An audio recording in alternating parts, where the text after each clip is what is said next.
Salut les explorateurs, bienvenue dans ce nouveau format Urbex News où on vous parlera de toute l'actualité de vos spots d'Urbex préférés. Aujourd'hui, on se retrouve à Toulouse pour vous parler d'un spot que vous connaissez sûrement, le bateau-restaurant Le Galion.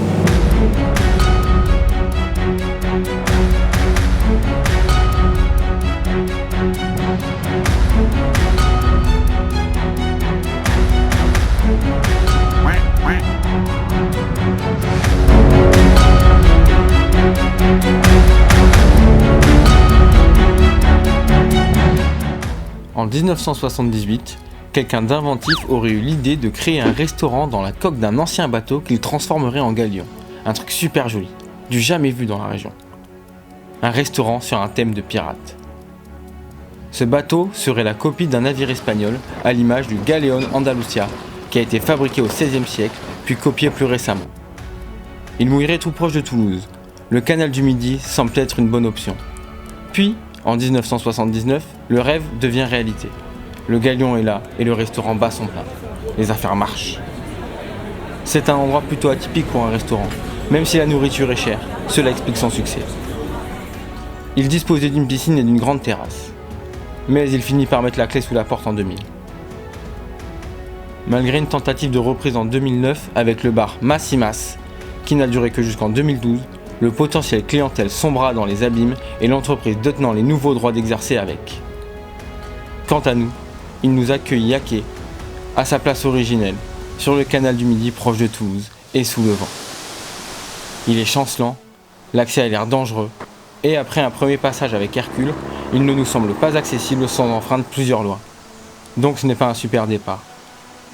Mais arrêtons-nous pour en avoir le cœur net. Aussitôt dit, aussitôt fait. Après avoir gentiment demandé l'accès au propriétaire qui se trouvait sur les lieux, propriétaire visiblement agacé par cette demande qui semblait être répétitive, qui s'est soldée comme vous vous en doutiez par un échec, nous nous sommes contentés de filmer depuis l'extérieur. Le terrain était bel et bien sécurisé et clôturé. Mais pour notre plus grande surprise, le navire avait commencé à être démantelé. Une grande partie du décor qui déguisait cette coque en galion du XVIe avait disparu. Et au vu du traitement du nouveau propriétaire envers cette icône du Sud-Ouest, ces jours sont très certainement et regrettablement comptés. Il ne reste pas grand-chose, mais après tant de temps passé dans notre liste, voir ce spot de nos yeux reste un soulagement et un vrai plaisir. Au revoir petit bateau de l'Occitanie, ne coule pas trop vite.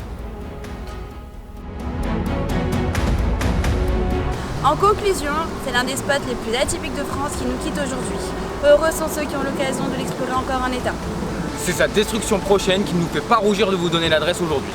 Car pour les prochains, inutile de vous rendre sur place, vous ne trouverez plus qu'une coque vide fantomatique. Et même peut-être plus rien du tout lors de votre arrivée. Évitez-vous donc cette peine et cette frustration. C'est une adresse à rayer de votre carte. L'exploration urbaine est pleine de surprises, qu'elles soient bonnes ou mauvaises, et nous allons vous en partager toujours de plus en plus. Merci de nous avoir regardés jusqu'au bout. Et si ça vous a plu, n'oubliez pas le pouce bleu, partagez la vidéo et dites-nous ce que vous avez pensé dans les commentaires de ce nouveau format. Ciao les cats et à bientôt pour de nouvelles aventures. Ciao.